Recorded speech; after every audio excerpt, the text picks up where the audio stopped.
dit, Honorable Guy Marius Sagna, le président de l'Assemblée nationale de Côte d'Ivoire va vous recevoir demain à 11 h. Je lui dis, ben, Madame la Présidente, je n'ai pas demandé à rencontrer le président de l'Assemblée nationale de Côte d'Ivoire. Je n'ai exprimé aucun besoin à le rencontrer. Je ne comprends pas pourquoi est-ce qu'il veut me rencontrer, alors que moi, je n'ai pas demandé à le rencontrer. Et pendant 12 heures de temps, j'ai subi des pressions immenses pour que j'accepte d'aller m'asseoir avec le président de l'Assemblée nationale de la Côte d'Ivoire. Donc, la présidente du Parlement de la CEDEAO se bat, se mobilise pour que moi, député des peuples de la CEDEAO, je rencontre le président du Parlement de l'Assemblée nationale de Côte d'Ivoire. Et maintenant que moi, je veux rencontrer des citoyens du Togo, on me l'empêche. Vous trouvez ça normal? Et je lui ai dit, Madame la Présidente, vous avez facilité une rencontre entre moi et le président de l'Assemblée nationale de Côte d'Ivoire, rencontre que je n'ai pas demandée, rencontre que je n'ai pas voulu, rencontre que je n'ai pas souhaitée. Et aujourd'hui qu'il y a des Togolais qui souhaitent me rencontrer, et moi je souhaite les rencontrer, vous vous y opposez. Vous me dites que des rencontres, même privées, comme des rencontres publiques comme privées, mais la loi togolaise a décidé comment elle doit se passer. Il faut informer, il faut demander l'autorisation. Ça veut dire que quand une famille au Togo veut manger à midi, c'est une réunion, il faut demander, il faut informer le gouvernement du Togo. Non mais, vous voyez un peu jusqu'où les dictateurs poussent l'absurde. Une réunion privée, la présidente du Parlement de la CEDEAO, parce qu'elle est togolaise, parce qu'elle est chez elle, parce qu'elle est membre du même parti que le président de la République et qu'elle a reçu des pressions, elle me dit même une réunion privée, tu devras informer et demander l'autorisation. Voilà ce qui s'est passé dans cette rencontre, chers citoyens. Le lieu a été changé, vous connaissez le lieu, c'est un siège de parti politique. Ce n'était pas notre plan B, ce n'était pas notre plan A. Notre plan A, c'était de choisir un lieu neutre, parce qu'il y avait 8 organisations de la société civile et 4 organisations politiques. C'est le gouvernement togolais, le régime de Faure et Adema, qui nous a poussés à prendre le siège d'un parti politique. Je tiens à le dire clairement. Donc ce n'était pas une rencontre entre le député Guy Marius Sagna et l'opposition togolaise. Quand bien même, si une rencontre pareille devait se tenir, je n'éprouverai aucune gêne, parce que l'opposition togolaise, ce sont des Togolais et donc des citoyens de la communauté. Ils peuvent avoir des préoccupations particulières et vouloir les partager avec moi. Je rencontre tout le monde. Ici au Sénégal, ma porte est ouverte à tout le monde. Donc quand par la grâce de Dieu et par votre grâce, vous m'envoyez en Afrique de l'Ouest, au Parlement de l'Afrique de l'Ouest, c'est ce que j'ai l'habitude de faire ici, que je vais faire là-bas, et rien ni personne ne m'en empêchera. Rien ni personne. Cela étant dit, septembre, à partir de 10 h, il y a eu une voiture de gendarmerie qui est arrivée au siège du parti politique. Les gendarmes sont entrés dans ce siège. Quand ils sont arrivés, ceux qu'ils ont trouvés là-bas leur ont demandé « Mais qu'est-ce que vous faites ici ?» Ils ont dit que nous sommes là pour votre sécurité. Ils ont regardé, ils ont visité et tout. Puis ils sont allés se garer devant le siège, sur l'autre côté du trottoir. Il y avait une rue entre le siège du parti politique et là où la voiture de la gendarmerie était garée. Depuis 10 h du matin, quand nous arrivions au siège, quand nous sommes descendus de la voiture pour entrer dans le siège, moi j'ai aperçu la voiture de la gendarmerie qui était là-bas depuis 10 h. C'est une voiture de gendarmerie immatriculée 7701 ou 7101. Nous avons la vidéo de la voiture de la gendarmerie parce qu'on a été obligé de zoomer parce que la vidéo a été prise de très loin. C'est pour ça que je dis 7701 ou 7101. Ceux qui sont des techniciens peuvent comprendre que quand on zoome un numéro de plaque d'immatriculation, oui, vous pouvez faire des confusions entre un 7 et un 1. Le numéro de la plaque d'immatriculation de la gendarmerie togolaise, qui était depuis 10 h au siège de ce parti politique et qui y était encore quand je suis arrivé sur les lieux, était 7701 ou 7101. Et cette voiture de la gendarmerie, elle n'a quitté les lieux que quand la violence a commencé. Elle n'a quitté les lieux que quand les sévices corporels ont commencé. Elle n'a quitté les lieux que quand les tortures ont commencé. Parce que oui, nous avons été torturés publiquement. Et cela fait peur et froid au dos. Parce que si publiquement, à 16 heures, en plein jour, à visage découvert, des gens, plus d'une cinquantaine, peuvent torturer publiquement des gens, qu'est-ce qui se passe alors quand il n'y a ni caméra, ni téléphone portable, ni micro, ni CEDEAO, ni député comme Guy Marius Sagna, ni journaliste? Que vit alors au quotidien le peuple togolais? Qu'est-ce à dire? C'est mon avis. Cela a été planifié.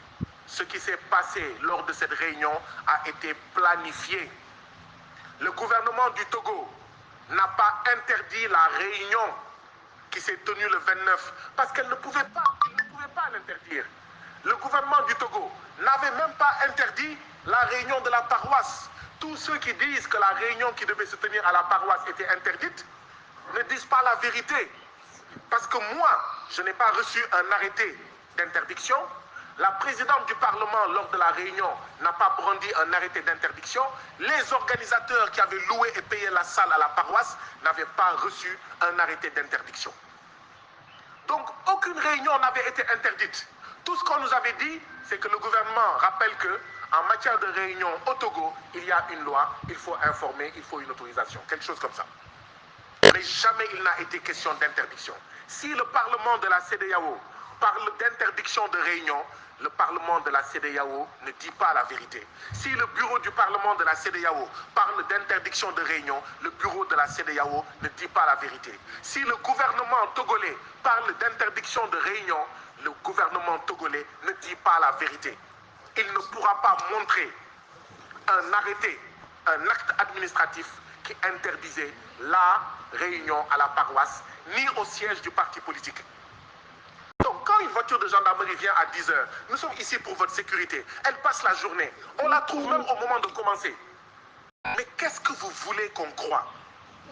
Sinon que les choses vont se passer très bien. Et que d'ailleurs, l'État du Togo est là pour encadrer et pour veiller. Mais ce qui s'est passé, c'est que dès qu'il y a eu des violences, la voiture de la gendarmerie a disparu mystérieusement. C'était planifié. C'est ça que ça signifie. C'était planifié. Vous avez vu sur les vidéos, j'ai parlé pendant 10 minutes. Lesquels de mes propos pouvaient justifier ce déluge, ce tsunami de violence perpétré sur plus d'une vingtaine de Togolais, d'une députée qui est née en 1958, qui a l'âge de leur mère, députée à l'Assemblée nationale du Togo. Elle a été bastonnée sous mes yeux. C'est extrêmement grave. Lequel de mes propos dans ces 10 minutes pouvait justifier ou expliquer qu'il y ait ce déluge et ce tsunami de violence inouïe qui s'est abattu sur moi? Aucun, à mon avis. Aucun. Vous avez vu, j'ai parlé pendant 10 minutes, j'ai dit je suis togolais, chantons l'hymne national du Togo. Et boum. Vous vous en souvenez? Chantons l'hymne national du Togo et boum. Alors, vous allez comprendre tout de suite. Qu'est-ce qui s'est passé? Togo. Je vais choisir juste quelques phrases. Vous allez comprendre ce qui s'est passé. Dans l'hymne national du Togo, vous verrez ces bouts de phrases. Togo debout, luttons sans défaillance, vainquons ou mourons, mais dans la dignité. Ça fait peur à un dictateur. Ça fait peur à un dictateur. C'est l'hymne national du Togo qui dit ça. L'hymne national du Togo ajoute, Togolais, viens, bâtissons la cité, brisons partout les chaînes de la traîtrise. Ah bah je suis sûr qu'il y a des membres du gouvernement du Togo qui n'écoutent pas l'hymne national du Togo. Hein. Parce que comme on dit au Sénégal, quand le Dembela, il voit le Djakatou, mais il s'enfuit. C'est après que j'ai compris, parce que je ne connais pas, quand je disais chantons l'hymne national du Togo, c'était pour faire honneur au Togo et aux Togolais. Je ne connaissais pas les paroles. C'est après, pendant mon séjour à la clinique du Togo, que j'ai essayé de chercher. Parce que j'ai essayé de comprendre pourquoi est-ce que des Togolais nous sautent dessus au moment où on dit chantons l'hymne national du Togo. Dans cet hymne national, il est écrit quelque part et nous te jurons toujours fidélité et aimer, servir, se dépasser. Il est clair que ceux qui trahissent le Togo ne peuvent pas entendre l'hymne national du Togo. Ceux qui signent des accords avec l'Union européenne, qui maintiennent le franc CFA néocolonial, qui signent des accords qui maintiennent le peuple togolais dans la pauvreté, qui maintiennent tous les peuples de la CEDEAO dans la pauvreté, ne peuvent pas écouter, ne peuvent pas entendre l'hymne national du Togo. Dans cet hymne national du Togo, il est dit « Faire encore de toi, sans nous lasser, Togo chéri, l'or de l'humanité ». Je répète, faire encore de toi, sans nous lasser, c'est-à-dire sans nous fatiguer. Togo chéri, l'or de l'humanité.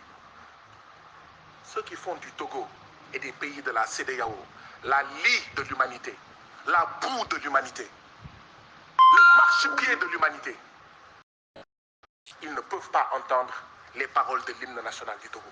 Voilà ce que ça signifie. Toujours dans l'hymne national du Togo, il y a une autre phrase qui dit « Partout, au lieu de la misère, apportons la félicité ». Ceux qui maintiennent le Togo avec tous les autres pays de la CEDEAO, parmi les 35 pays les plus appauvris de la planète, ne peuvent pas écouter l'hymne national du Togo. Parce qu'ils vont être gênés, parce qu'ils vont avoir honte, parce qu'ils savent qu'ils font au Togo et dans d'autres pays de la CEDEAO tout le contraire de ce que dit l'hymne national du Togo. Donc moi, comme vous, je me suis posé la question, pourquoi est-ce que dès que j'ai dit chantons l'hymne national du Togo, et boum, le tsunami de violence a commencé. Voilà la seule explication. Ce que je vais ajouter, c'est ceci. J'ai dit je suis togolais, chantons l'hymne national. Chaque fois que quelqu'un m'a frappé, il m'a dit tu es togolais, boum. Tu es togolais, boum. Tu es togolais, boum. Tu es togolais, boum. Comme pour me reprocher, moi, député de la CEDEAO, de dire que je suis togolais. Je suis africain de l'Ouest et donc je suis togolais. Au Parlement de la CEDEAO, je ne suis plus sénégalais. Je suis toutes ces nationalités à la fois. Je suis et sénégalais, et gambien, et guinéen, et bissau-guinéen, et nigérian, et libérien, et ghanéen, et ivoirien, et togolais. Je suis tout ça à la fois. Tu es togolais, boum. Tu es togolais, boum. Mais ce qu'il cherchait à dire, c'est ceci. Occupe-toi de tes oignons. Mais vous avez vu les articles que j'ai rappelés. Un député de la CEDEAO, c'est un député de tous les peuples. C'est une manière de dire toi et tous ceux qui te ressemblent et tous ceux qui vont commettre l'erreur de se mêler des affaires du Togo, ils vont subir la même chose. Chers frères et sœurs, est-ce que vous avez l'impression d'avoir en face de vous quelqu'un qui va reculer?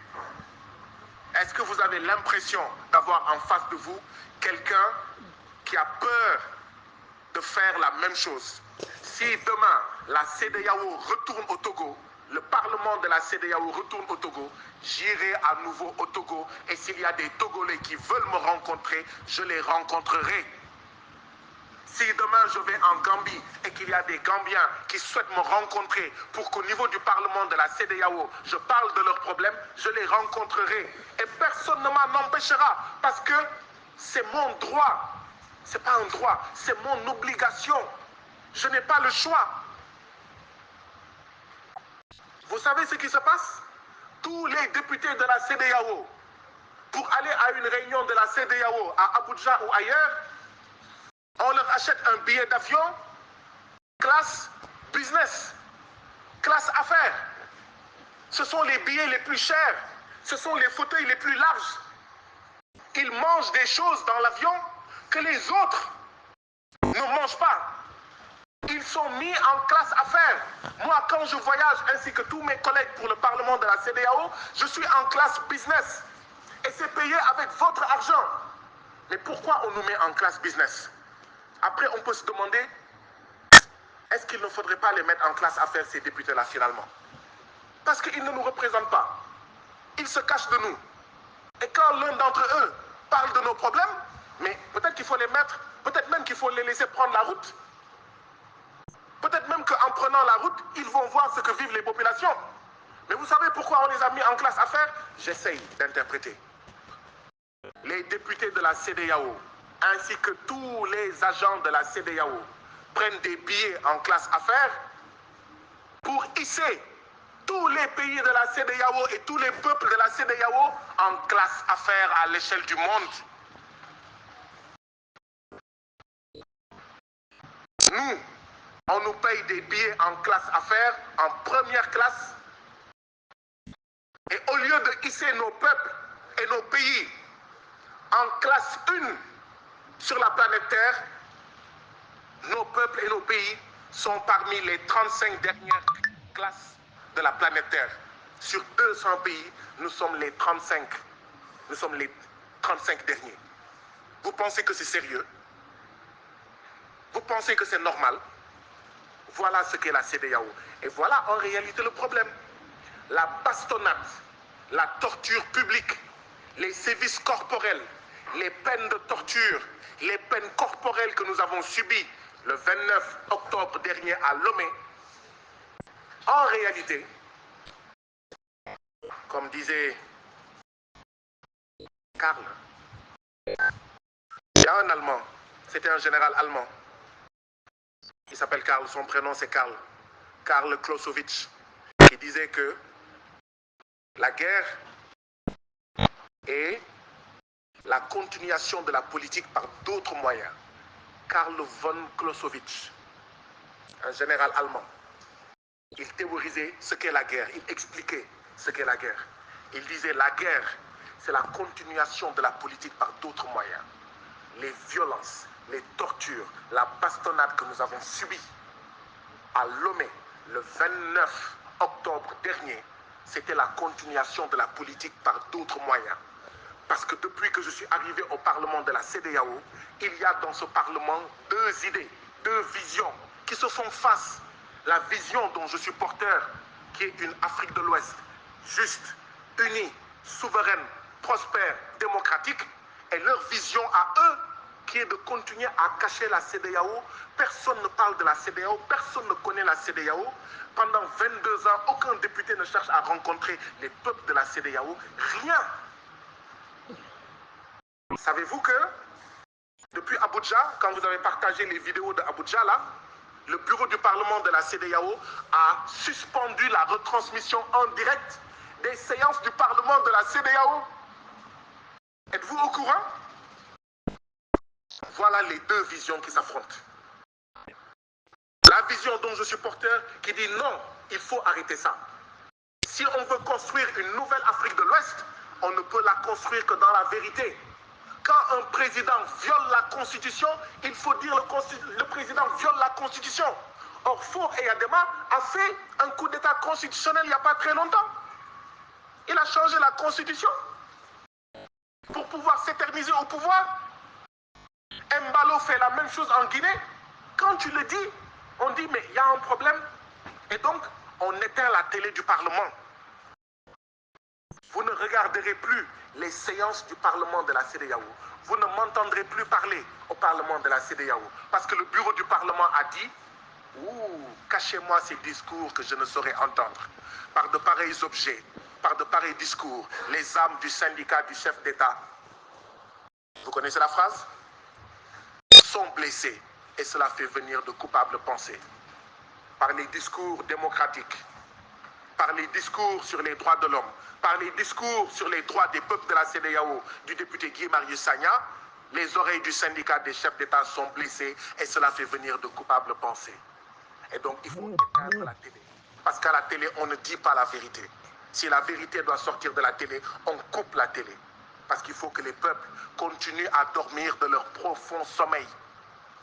de peuples habitant des États néocoloniaux, de peuples habitant des États riches, riches de phosphate comme au Togo, riches d'une mer comme au Togo, riches d'une terre riche comme au Togo, riches d'une terre avec beaucoup d'eau comme au Togo, mais pauvres de ces dirigeants qui sont là que pour s'enrichir eux-mêmes et enrichir leurs maîtres impérialistes.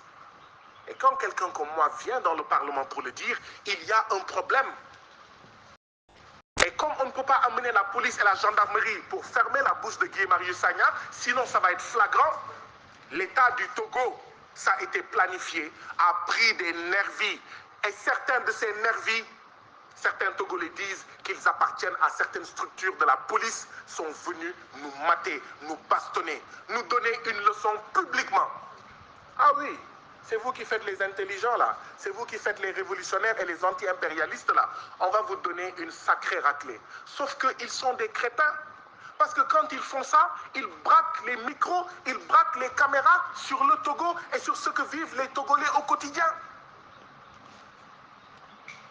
L'objet de cette conférence de presse, ce n'est pas de parler de Guy Marius Sagna, mais de ce que vivent certains peuples africains dans l'anonymat. Et qui est grave. Et qui est grave. Vous vous rendez compte?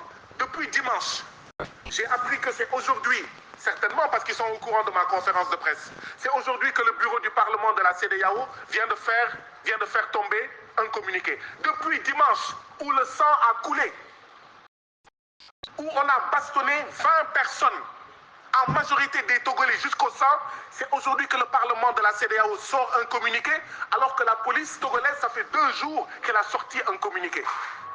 Donc ce Parlement-là, c'est bien le Parlement des chefs d'État. Ce Parlement-là, c'est bien le Parlement du syndicat des chefs d'État, et non le Parlement des peuples. Nous avions confiance, parce que la présidente du Parlement de la CEDEAO habite au Togo, mais on se dit, mais c'est pas grave. C'est pas parce qu'elle est togolaise, on est au Togo, que les choses ne vont pas se faire dans les règles de l'art. Mais notre confiance a été trahie. Le gouvernement du Togo a fait pression. Et je vous ai lu ce que dit l'acte additionnel. L'acte additionnel est très clair. Un député de la CEDEAO doit prêter serment avant de devenir député de la CEDEAO. Et dans sa prestation de serment, le député de la CEDEAO dit les mots suivants. Je m'engage sur l'honneur à servir fidèlement les intérêts des populations de la communauté et à ne céder à aucune pression directe ou indirecte d'un État membre ou d'un autre groupe.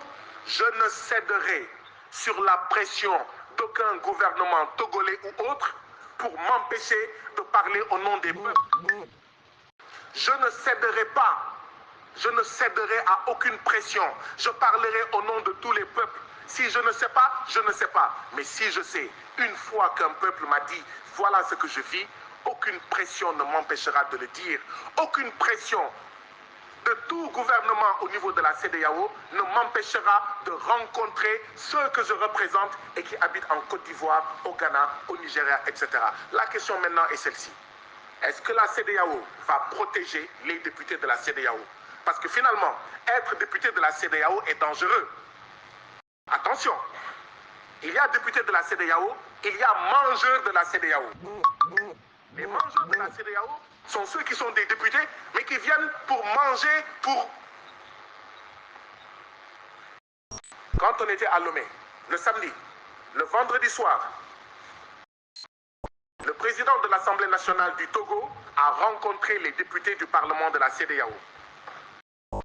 Il les a invités à dîner. Moi, je ne suis pas parti. Et je l'ai dit au bureau du Parlement de la CEDEAO, je leur ai dit, je ne suis pas intéressé à rencontrer le président de l'Assemblée nationale du Togo. Ce qui m'intéresse, c'est de rencontrer les Togolais. Savez-vous que chaque fois que le Parlement de la CEDEAO se réunit quelque part, le dernier jour, c'est pour dîner ou excursion. Je leur ai dit, moi, je n'irai pas à l'excursion, ça ne m'intéresse pas.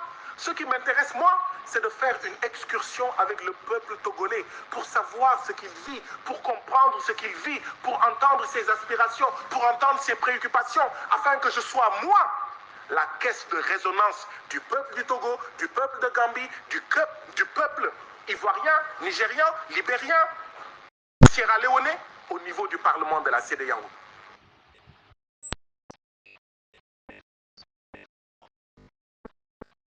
Vous, députés, venez prendre votre argent, ne faites pas votre travail et rentrez chez vous.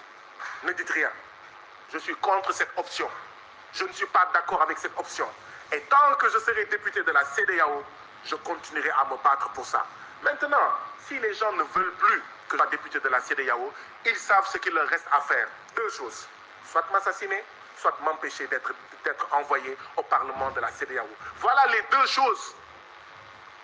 C'est pas en me frappant, c'est pas en me torturant comme à Lomé, c'est pas en m'appliquant des sévices corporels, c'est pas en me menaçant qu'on va m'empêcher de dire ce que j'ai entendu, ce que j'ai vu et ce que je sais. Parce qu'une fois que je sais, je ne peux plus ne pas savoir. Une fois que j'ai entendu, je ne peux pas désentendre. Une fois qu'on m'a dit, mais je ne peux pas retourner en arrière. Je suis obligé de poser des questions, d'interpeller. Voilà ce qui s'est passé. J'espère avoir été suffisamment clair. Le Parlement de la CEDEAO, dans la nuit du dimanche au lundi, au lieu de faire un communiqué, vient de faire tout de suite un communiqué. Entre minuit et 1h du matin, la présidente du Parlement de la CEDEAO a appelé un collègue député de la CEDEAO pour lui dire « Dites au député Guy Marius Sagna qu'on ne peut plus assurer sa sécurité. Nous lui avons acheté un billet d'avion par Air Côte d'Ivoire. Il rentre le lendemain matin à la première heure. » Vous vous rendez compte? Et puis le Parlement, le bureau dit « Nous ne pouvons plus assurer la sécurité du député Guy Marius Sagna. » Comme si ma sécurité avait une fois été leur préoccupation. Figurez-vous que le Parlement de la CEDEAO n'est pas venu à la clinique. Mais bien sûr, moi je n'attendais pas qu'ils viennent me rendre visite. Mais qu'ils aillent rendre visite à plus de 20 Togolais, bastonnés jusqu'au sang. Certains ont été fracturés. Certains ont eu le crâne cassé. Et c'est aujourd'hui seulement qu'ils sortent un communiqué parce qu'ils ont entendu dire que Guy Marius Sagna fait une conférence de presse. Et elle dit, dites à votre collègue, nous ne pouvons pas assurer sa sécurité. Nous avons acheté un billet Air Côte d'Ivoire. Il n'a qu'à rentrer. Moi, je ne voulais pas rentrer. Je voulais rester jusqu'à la fin. La fin, c'était le 3 octobre. Pas le 30. Pas le lundi 30. Mais tout le monde a fait pression pour dire, mais toi, même la clinique où tu es là, tu n'es même pas sûr. Ils peuvent venir te trouver dans la clinique. De toute façon, les médecins, les sages-femmes et les infirmiers ne sont pas formés pour faire face à des nervis du parti de Faure et Adema. Et c'est l'occasion pour moi de remercier le gouvernement du Sénégal, de remercier la ministre de l'intégration africaine et des Sénégalais de l'extérieur, Madame Yacine Fall, ainsi que Monsieur Ali Ndao, mes chargés d'affaires au niveau en fait de l'ambassade du Sénégal au Togo, parce que dans la nuit du dimanche au lundi, devant toutes les pressions, tout le monde a dit « Guy Marius Sagna, s'il te plaît, viens passer la nuit au Sénégal ». C'est-à-dire en territoire sénégalais qui se trouve au Togo. Vous vous imaginez? On dit que la CEDEAO est là pour faciliter la circulation des personnes et des biens. Moi, je suis député de la CEDEAO. Je passe la nuit dans l'ambassade du Sénégal au Togo parce que sinon, tout le monde craint pour ma vie. Tout le monde sauf moi. Tout le monde a peur pour ma vie. Ces gens qui vous ont bastonné plus de 20 Togolais à 16 heures au vu et au su de tout le monde, mais sont capables de venir la nuit. Ils n'avaient même pas porté de cagoule. Et ils l'ont fait à 16 heures devant tout le monde. Donc si tu ne passes pas la nuit au Sénégal, mais ces gens-là vont revenir. Vous vous rendez compte? C'est une honte. Et c'est l'occasion donc de remercier M. Ali Ndao. Parce que depuis 2 ans que je suis député, j'ai fait plusieurs pays à travers le monde. C'est la première fois quand je suis allé au Togo, avant même ces événements-là. Dès le premier jour, c'est la première fois qu'un Sénégalais qui travaille dans une ambassade m'appelle et m'écrit pour me dire « Je suis M. Ali Ndao, je travaille à l'ambassade du Sénégal au Togo et je suis à votre totale disposition. » C'est la première fois depuis 2 ans. Donc je voudrais le remercier. Et ça, il l'a fait avant les événements. Quand les événements se sont produits, il était devant son assiette de tchéboujen. On lui a dit, il a arrêté son tchéboujen. Et jusqu'à 2 2 heures du matin, il était avec moi. La police dit qu'une enquête a été ouverte. J'ai envoyé M. Ali Ndao de l'ambassade du Sénégal au Togo aller porter plainte en mon nom, aller déposer ma plainte. Le commissaire de police a refusé de prendre sa plainte. Donc, que vaut le communiqué de la police togolaise? Je lui ai dit, va déposer. Parce que là, quand même, ouf, tu es togolais, boum, ils m'ont eu, hein. Ils m'ont eu. Oui, je suis togolais, boum. Tu es togolais, boum. Oui, je suis togolais, boum. Ils m'ont vraiment eu. J'avais des problèmes pour marcher. J'ai mal partout. J'ai dit, Ali Ndao, monsieur Ali Ndao, s'il vous plaît, allez déposer ma plainte en mon nom. Il est allé au commissariat. Le commissaire de police a refusé. Donc tout a été planifié. C'est clair comme de l'eau de roche. Il n'y a que ceux qui refusent de comprendre. Voilà ce que vit le peuple togolais. Donc des citoyens togolais sont bastonnés, ils vont déposer plainte, on ne prend pas leur plainte, ou quand on prend la plainte, ça ne sert à rien. La gendarmerie était là-bas, elle est partie. Elle est partie pour laisser leurs collègues en civil faire le sale boulot. Donc merci au gouvernement du Sénégal, merci à Madame le ministre de l'Intégration africaine et sénégalais de l'extérieur, qui m'a extirpé, qui m'a amené à l'ambassade du Sénégal, à la résidence de l'ambassade du Sénégal au Togo, qui m'a conduit à l'aéroport et qui a dit, si je dois prendre Air Côte d'Ivoire et que j'arrive à Abidjan, les diplomates sénégalais à Abidjan seront avec toi à l'aéroport jusqu'à ce que tu partes parce qu'on veillera sur ta sécurité. Et j'ai eu à parler avec Madame Yassine Fall au téléphone. Elle m'a dit ce qu'a fait M. Ali Ndao est extrêmement important et nous l'en remercions. C'est la nouvelle politique des nouvelles autorités. Le nouveau gouvernement a décidé que chaque fois qu'un Sénégalais, même quand il a tort, partout à travers le monde, les diplomates doivent être à son chevet.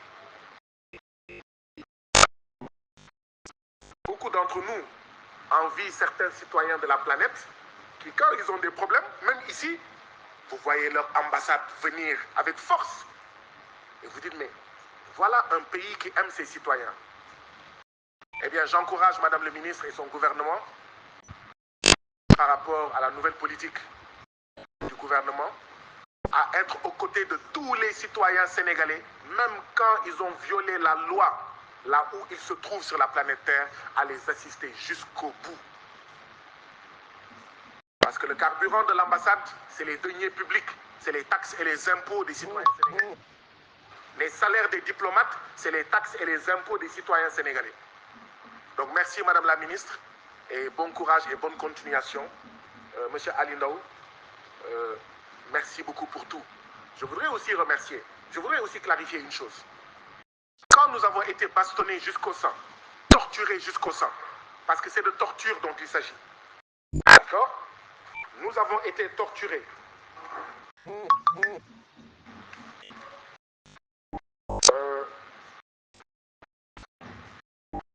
Tous les Togolais que j'ai rencontrés, depuis les événements dramatiques, tous les Togolais que j'ai rencontrés à la clinique, à l'aéroport, à la résidence, etc., même depuis que je suis venu, tous les Togolais que j'ai rencontrés me disent la même chose. Monsieur Guy Marius Sagna, nous avons honte. Excuse-nous. Je voudrais dire ici clairement ce que j'ai répondu à ces Togolais. Vous n'avez pas à avoir honte parce que vous n'êtes responsable en rien de ce qui m'est arrivé. Vous n'êtes pas responsable des tortures, des sévices corporels et de la violence physique que j'ai fait l'objet et dont ont fait l'objet une vingtaine de Togolais. Parce que, comme j'ai l'habitude de le dire, il y a le Sénégal digne et le Sénégal indigne. Mais il y a aussi le Togo digne et le Togo indigne. C'est le Togo indigne qui est responsable de cela. Mais vous, vous êtes le Togo digne. Vous n'avez pas à avoir honte, à noircir ou à rougir du fait que le parti au pouvoir, le régime, le gouvernement a planifié une torture de plus d'une vingtaine d'Ouest-Africains parce qu'ils avaient commis un seul crime, celui de dynamiser le Parlement de la CEDEAO, celui de donner corps à l'expression CEDEAO des peuples. Voilà le crime que nous avons commis. Et ce crime, on va continuer à le payer. La question est celle-ci. Est-ce que dans chaque pays où je vais aller, la CEDEAO, le Parlement, comme les chefs d'État, vont permettre que je sois bastonné, que je sois violenté jusqu'au sang, parce que je veux rencontrer les citoyens? Voilà la question qu'il faut se poser. Parce que sinon, ils vont m'assassiner. Et leur objectif même, c'est de m'assassiner. Pour servir leurs intérêts et pour servir les intérêts de leurs maîtres français. Les Français disent que je fais partie d'un des plus grands ennemis de la France au Sénégal, en Afrique. Bon, je ne suis pas un ennemi de la France. Par contre, je revendique le fait que je suis un ennemi de la France-Afrique. Je suis un ennemi de l'impérialisme français. Parce qu'il y a une différence entre la France et la France-Afrique. Il y a une différence entre la France et l'impérialisme français. J'assume pleinement et je continuerai à me battre pour que la France-Afrique sorte définitivement du Sénégal, de l'Afrique de l'Ouest et de toute l'Afrique. Mais pas seulement l'impérialisme français, tous les autres impérialistes. Nous devons libérer l'Afrique. Nous nous battons, nous nous sommes battus pour un Sénégal souverain, juste et prospère. On est en train de dérouler. On va continuer la lutte pour une Afrique souveraine, unie, prospère, juste et démocratique. Donc ça, ce n'est pas négociable. Et ça sera au prix de notre vie, ça sera au prix de notre vie. Ce n'est pas négociable. Maintenant, qu'allez-vous faire, vous, chef d'État de la CEDEAO? Qu'allez-vous faire, vous, Parlement de la CEDEAO? Et aucune règle ne pourra m'empêcher de rencontrer les citoyens de la communauté. Et je vous interpelle aussi, vous, citoyens de la CEDEAO. Parce que ce que je fais, pour vous, citoyens de la CEDEAO, parce que je suis votre serviteur au Parlement de la CEDEAO, allez-vous continuer à regarder et à assister cette mascarade, ce simulacre de Parlement, cette simulacre de CEDEAO, une CEDEAO des chefs d'État? Allez-vous continuer à accepter ça? Allez-vous continuer à accepter que des députés qui veulent sortir de la CEDEAO des États et du syndicat des chefs d'État et veulent entrer dans la CEDEAO des peuples, qu'ils soient bastonnés, qu'ils soient assassinés? Allez-vous accepter cela? Allez-vous continuer à accepter cela? Parce que si vous continuez à l'accepter, peut-être que nous devrions aller rester chez nous. Parce que comme on dit dans la sagesse populaire sénégalaise, à une personne qui accepte son oppression, mais voilà, parce que, comme on dit, on ne libère pas un peuple. Un peuple se libère. Un peuple se libère.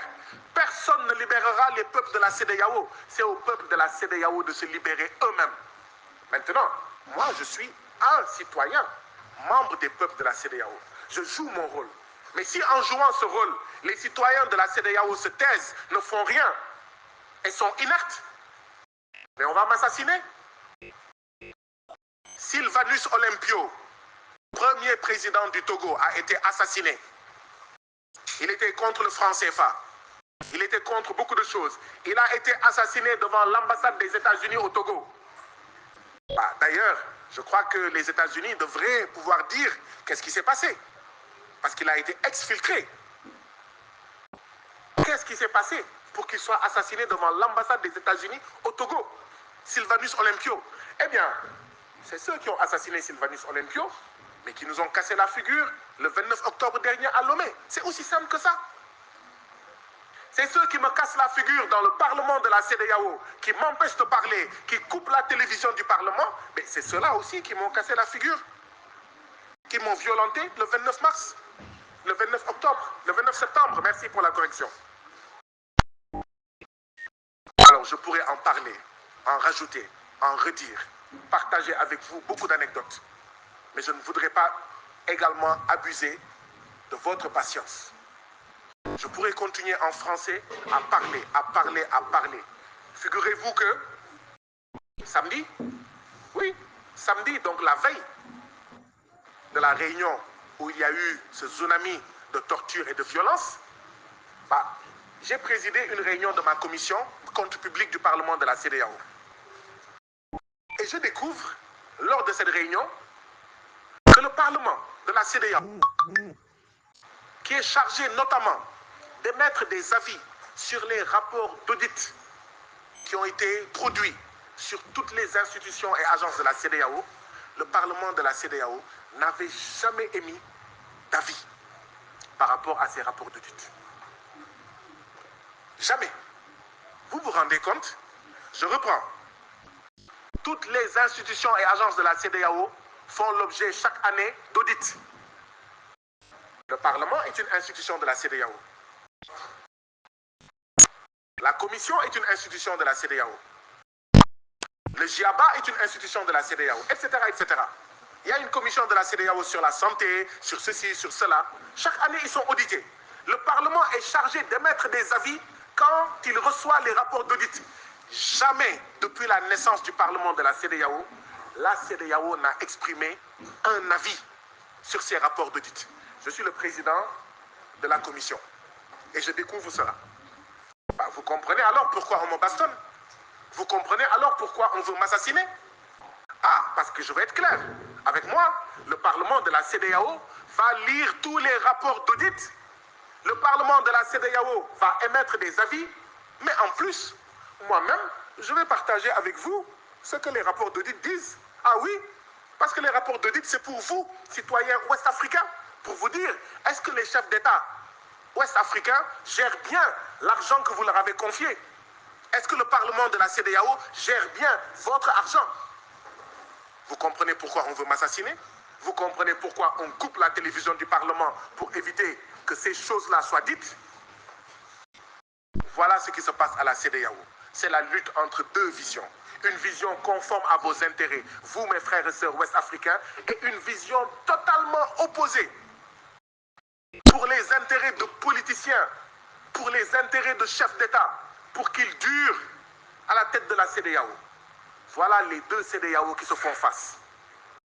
À vous de dire, quelle est la CEDEAO que vous préférez? Quelle est la CEDEAO que vous soutenez? Et je vous encourage, s'il y a des choses dans ma posture que vous trouvez ne pas être bonnes, que vous trouvez ne pas être fidèles à vos intérêts, n'hésitez pas à me le dire. Parce qu'un député, c'est ça. Il parle en votre nom et vous avez le droit de le gronder. Vous avez le droit de tirer les oreilles à un député. Bien sûr, vous avez le droit de lui tirer les oreilles pour lui dire, député de la CEDEAO, vous ne me représentez pas suffisamment, faites ceci, faites cela. Je crois qu'en français, j'en ai suffisamment dit. C'est bon? Maintenant?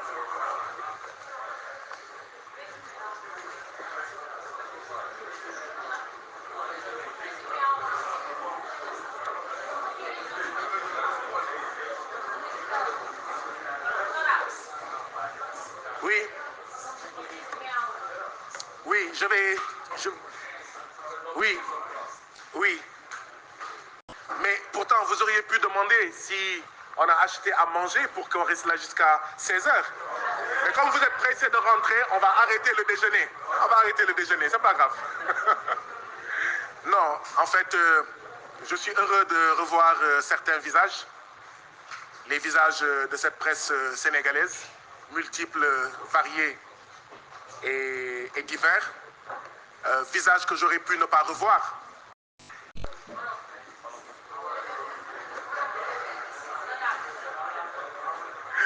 Alors, chers frères et sœurs africains, on me dit que la version française est finie. Donc, j'ai essayé de dire tout ce que je pouvais dire. Il en reste énormément. Mais maintenant, on va passer à la version Wolof. Bien sûr, les choses ne vont pas s'en arrêter là. Je ne vais pas en dire plus. Mais les choses ne vont pas s'en arrêter là.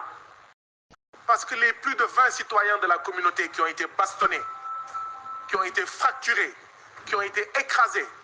Mais vous vous imaginez? On m'a frappé comme un ballon de football pendant 90 minutes. J'avais l'impression même qu'on a ajouté une prolongation. Mais vous vous imaginez? Les autres ont été bastonnés. Donc vous vous imaginez bien que ça ne va pas s'en terminer là. Ça ne va pas s'en arrêter là. Nous devons tous dire fortement, plus jamais ça. Ce qui s'est passé le 29 octobre à Lomé au Togo, cette violence planifiée, encouragée et protégée, plus jamais ça. Et pour dire plus jamais ça, nous n'allons pas nous arrêter à ça. La police togolaise n'a qu'à faire ce qu'elle veut, c'est pas grave. L'État togolais n'a qu'à faire ce qu'il veut, c'est pas grave. Mais le dernier mot revient toujours au peuple. Et d'ailleurs, j'aimerais dire au peuple africain, mais à cause d'une réunion, ça veut dire que le gouvernement togolais a peur. Une réunion où il n'y avait même pas 1000 personnes. Le gouvernement togolais a tellement peur qu'il mobilise des nervis, qu'il planifie l'agression de ses propres citoyens. Ça veut dire que l'État néocolonial du Togo est fragile. Ça veut dire que l'État néocolonial du Togo sait qu'il n'agit pas conformément au peuple togolais. C'est pourquoi il fallait empêcher qu'un représentant de la CEDEAO, qu'un parlementaire de la CEDEAO s'asseye avec le peuple togolais. Parce que ce peuple togolais risque de dire à ce député ce que lui, il vit en tant que peuple. Parce que si vous ne faites rien de mal, de quoi avez-vous peur? Pourquoi vous avez peur d'une simple réunion? mbokk yi maa ngi leen di nuyu yéen ñëpp ci seen tur ak seen sant di am mbégte bu rëy rëy gis yéen ñëpp seen xar kanam yéen ñëpp nag ndaxte mënoon a demee neneen ak li xewoon ñaar fukki fan ak juróom-ñeent ci weeru septembre ca Togo ndaxte mënoon nañ ma dóor fenn fii ba may dee ma nekk ci chaise roulante mënoon nañ ma dóor fenn ngeen ñëw sama page Facebook naan RIP yéen ñëpp naan RIP mais sama photo fees dell ci seen statut américain yi ak français yi naan kii kan la woon fees na dell saf na sàpp ci seen statut yeeg ñoom seen waaw mënoon naa gën a ñaaw mënoon naa gën a métti waaye li xew ñaar fukki fan ak juróom-ñeent ci weeru octobre ca Togo lenn rek lay tekki mooy askanu Togo nekkul ci jàmm askanu Togo nekkul ci tedd nga askanu Togo akkam ak yelleefam kenn respecté wu ko ndaxte koo xam ne mun nga dóor député bu Togo bu jigéen bu juddu 1958 moo taxawoon sama wet député bu jigéen juddu 1958 mot la yaay lu ëpp juróom fukki samba boy ay nervi di ko dóor kon yow bàyyi woo kenn ku mun a dóor député CEDEAO ñu ngi la takkal ñaari mbaaraanu kiiraay ñaari immunité bu Sénégal ak bu CEDEAO koo xam ne bëccëg booru tàkkusaan nëbboo sa kanam ngay dóor ba deret tuuru ngay dóor ba tànk damm ngay dóor ba bopp toj ngay dóor ba deret walangaan bëccëg mu leer naññ ca tàkkusaan nëbboo sa kanam mais kon mais CEDEAO bu ñibbee Guy Marius Sagna bu ñibbee mais caméra bu amulee micro bu amulee kon yow lan ngay def askanu Togo li ma leen di ñaan mooy ngir yàlla